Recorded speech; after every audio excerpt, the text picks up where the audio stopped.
Oi, pessoal! Estamos aqui hoje mais uma vez para gravar mais um capítulo do livro Seu Nome é Jesus. Espero que vocês tenham assistido ao vídeo anterior, tá certo? Se não assistiram, depois que terminar esse, assistam.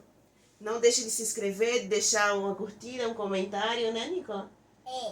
Então vamos lá para mais um capítulo. Esse capítulo é Seu Nome é Jesus. Jesus. E outro dia a gente vai gravar um vídeo na Netflix.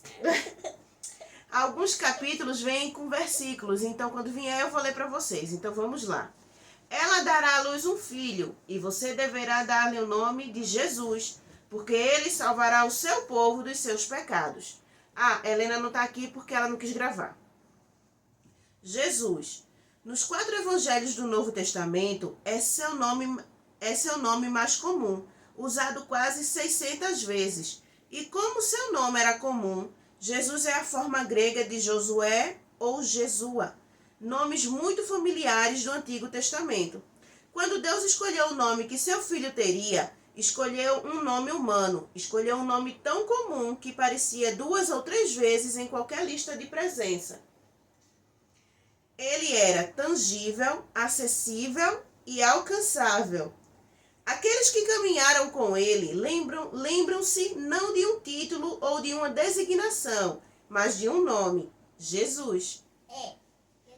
Quando Deus decidiu revelar-se, ele o fez, surpresa das surpresas, por meio de um corpo humano.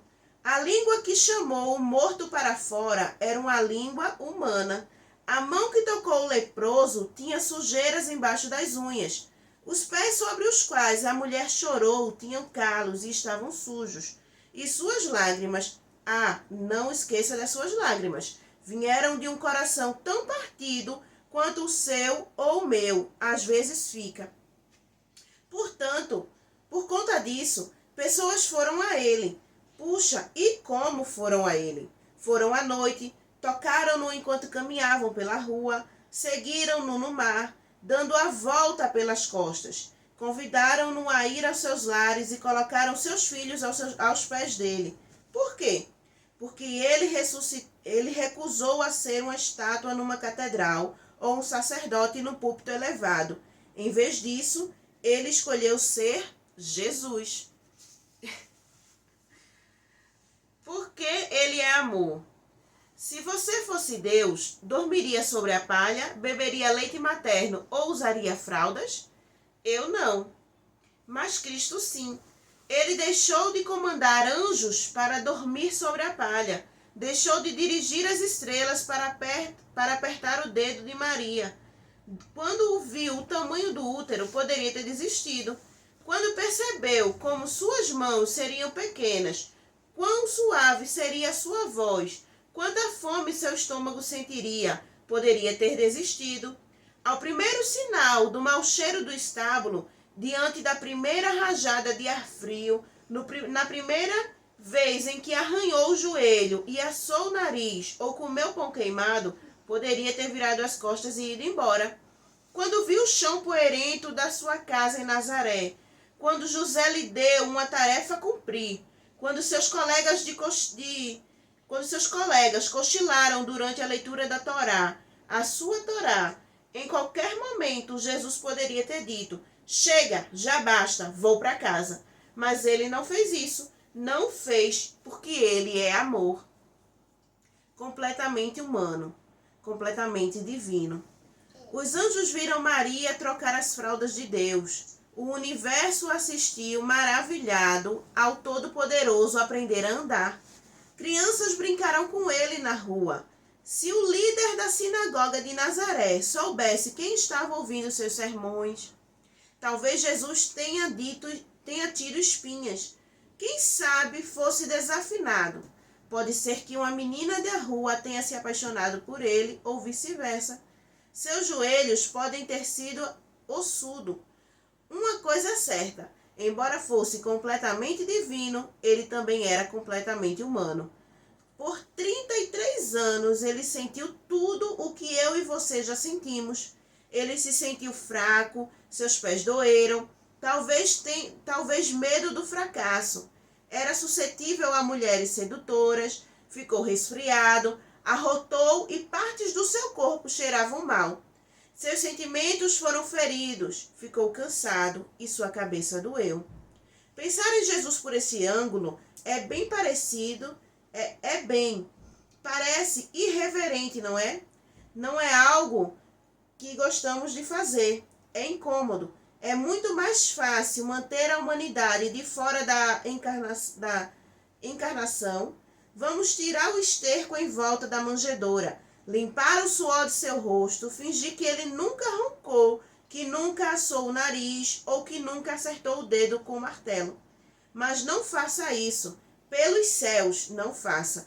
Deixe que ele seja tão humano quanto desejava ser. Deixe que ele entre no meio da sujeira e da lama de nosso mundo, pois somente se o deixarmos entrar é que ele pode nos tirar dali. Cristo tornou-se um de nós, e ele o fez para redimir a todos nós. O crescimento em Nazaré. A cidade de Nazaré fica num cume. Certamente nenhum menino nazareno resistiria a um passeio até a borda para olhar para o vale logo abaixo. Sentado 200 metros acima do nível do mar, o jovem Jesus podia examinar o mundo que criara. Flores silvestres na primavera, poentes maravilhosos, pelicanos voando logo acima do ribeiro de Quisson, e seguindo até o mar da Galileia, grama salpicada de tomilho aos seus pés, campos e figueiras à distância. Será que esses momentos não inspiraram palavras posteriores? Veja como crescem os lírios no campo, Mateus 6:28.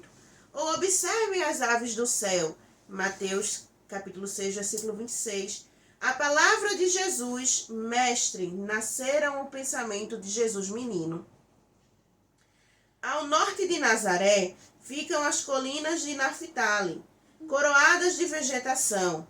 Ao lado de uma delas situava-se a vila de Safed, conhecida na região como a cidade colocada sobre a colina. Será que Jesus estava pensando em Safed quando disse: não se pode esconder uma cidade construída sobre um monte, em Mateus capítulo 5, versículo 14? O fabricante de jugos mais tarde explicou: o meu jugo é suave, em Mateus capítulo 11, versículo 30. Aquele que certamente tirou o serragem dos olhos diria: por que você repara no cisco que está no olho do seu irmão e não se dá conta da viga que está em seu próprio olho, em Mateus capítulo 7, versículo 3. Jesus entrou para a vida pública com cerca de 30 anos de idade. Em Lucas capítulo 13, versículo 23, tem essa passagem. Para entrar na vida pública, você precisa deixar a vida privada. Para mudar o mundo, Jesus precisou dizer adeus ao seu mundo. Precisou dar um beijo em Maria, fazer uma última refeição na cozinha e dar uma última caminhada pelas ruas. Será que ele subiu uma das colinas de Nazaré, pensando no dia em que subiria as colinas de Jerusalém? Ele sabia que iria acontecer. Ele foi escolhido por Deus antes da criação do mundo. 1 Pedro, capítulo 1, versículo 20.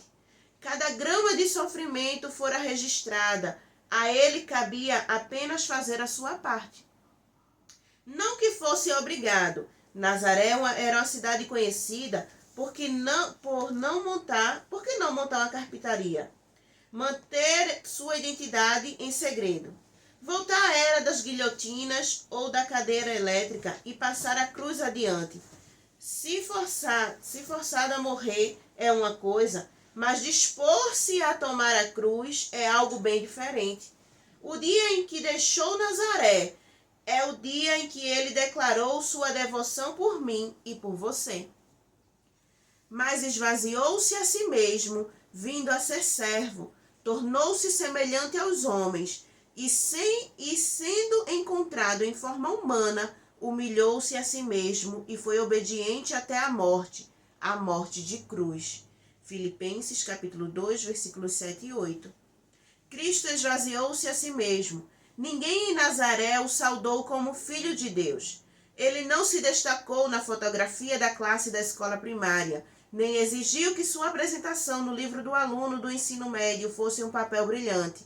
Os amigos o conheciam como carpinteiro, não como o aluno que ganhou medalhas de honra ao mérito. Sua aparência não fazia as pessoas virarem o pescoço. Sua posição não lhe concedeu nenhum reconhecimento. No grande salto chamado de Natal, Jesus abandonou o privilégio celestial e revestiu-se das dores terrenas, mas aniquilou-se a si mesmo, tornando a forma de servo. Deus procura aqueles que façam o mesmo. A maior descoberta do universo é o amor do universo, o amor de Deus. Ele deixou a carpintaria. A imensa porta rangeu à medida que era aberta. Com apenas alguns passos, ele cruzou a oficina vazia e abriu a veneziana de madeira para que um raio de sol penetrasse na escuridão, pintando um quadrado de luz do dia no chão empoeirado. Deu uma olhada na carpintaria, permaneceu por um instante no refúgio daquela pequena sala que abrigara tantas lembranças agradáveis. Pegou o martelo, passou os dedos pela lâmina afiada da serra, bateu na madeira já bastante desgastada do cavalete. Viera para dizer adeus. Chegara o momento de partir. Ouvira algumas coisas que o fez saber que aquela era a hora. Assim veio a sentir pela última vez o cheiro da serragem e madeira. A vida era calma ali, a vida era tão segura. Passara incontáveis horas de alegria ali. Naquele chão empoeirado, ele brincou e engatinhou enquanto seu pai trabalhava. Foi ali que José o ensinou a segurar um martelo. Foi naquela bancada que ele construiu sua primeira cadeira. Imagina o que ele pensou ao dar a última olhada na sala. Talvez tenha parado por um instante na bancada, olhado para a pequena sombra projetada pelo cinzel e os cavacos de madeira. Talvez tenha prestado atenção nas vozes do passado que enchiam o ar. Ficou pensando se ele hesitou, se seu coração estava partido, se segurou algum prego nas mãos. Antevendo a dor que sentiria. A partida deve ter sido difícil. Afinal de contas, a vida de carpinteiro não era ruim. Não era ruim mesmo. Os negócios iam bem, o futuro era brilhante e o trabalho era agradável. Fico pensando se ele quis ficar. Poderia fazer um bom trabalho aqui em Nazaré. Estabelecer-me nesta cidade. Ter uma família. Ser um líder de comunidade. Penso assim porque sei que já havia lido o último capítulo. Ele sabia que os pés que se afastariam da sombra segura da carpintaria não descansariam até que fosse perfurado e pregados numa cruz romana. Sabe, ele não precisava partir. Ele tinha escolha. Poderia ter permanecido, poderia ter ficado de boca fechada. Poderia ter ignorado o chamado ou, no mínimo, deixado para depois. E se tivesse optado por ficar, quem saberia? Quem o culparia? Mas o coração não deixaria fazer isso. Se houve alguma hesitação da parte da sua humanidade, ela foi vencida pela compaixão de sua divindade. Sua divindade ouviu as vozes. Sua divindade ouviu o clamor desesperado do pobre, as acusações amargas do abandono, o desespero da incerteza daqueles que tentam salvar a si mesmos. E sua divindade viu os rostos, alguns franzidos, alguns chorosos, alguns ocultos por trás dos véus, alguns obscurecidos pelo medo, alguns sinceros em sua busca, alguns pasmos diante do tédio. Do rosto de Adão, a face da criança que nasceu em um lugar do mundo, enquanto você lia estas palavras, ele viu a todos. E você pode estar certo de uma coisa: dentre as vozes que ecoaram naquela carpintaria em Nazaré, estava a sua voz. Suas orações silenciosas, feitas num travesseiro manchado de lágrimas, foram ouvidas antes mesmo de serem feitas de serem feitas suas dúvidas mais profundas sobre morte e eternidade. Ele partiu por sua causa. O bebê de Belém. Emanuel. Lembra-se da promessa do anjo?